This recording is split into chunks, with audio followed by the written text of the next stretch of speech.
Да покрие. Да, дори да остане малко. То като е за...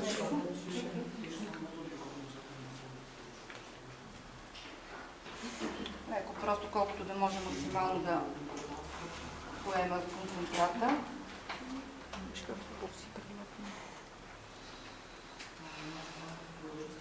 Може да се удреш.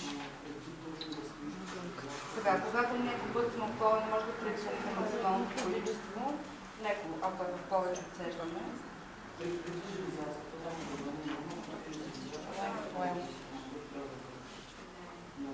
След което си го разтваряте.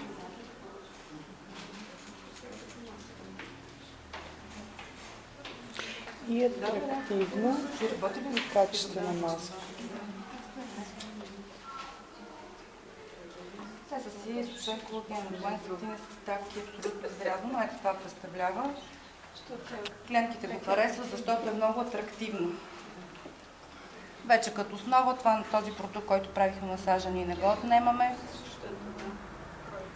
Ето. Много лесно за работа и много приятно.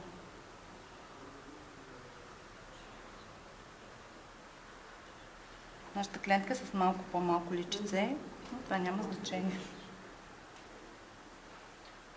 Малко ще сгънаме, за да може максимално добре, както колагеновия лист, да е добре прилепнал.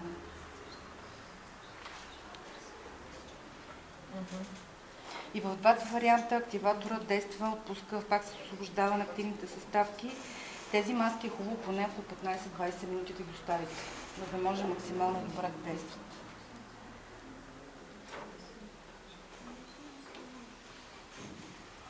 Много пъти след такава маска клиентката си тръгва и следващия път и да ви казва: миналия път не знам какво ми сложи, но аз се чувствах превъзходно.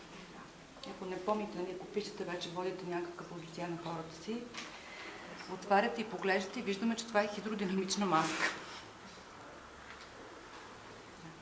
Общо взето така. Ако ви оставите в покой. Ако ви остане в активатора, в случай на оставане, някой път ми оставя в бързината, с четка може спокойно да донесете, примерно, и след това да направите лек масаж при отнемане на маските.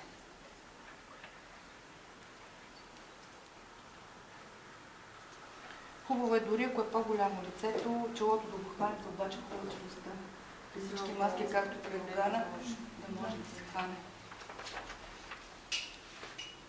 Тя още е млада, не смисъл контура и окей, при по-зрелите кожи. Даже някой път аз си взимам бинт,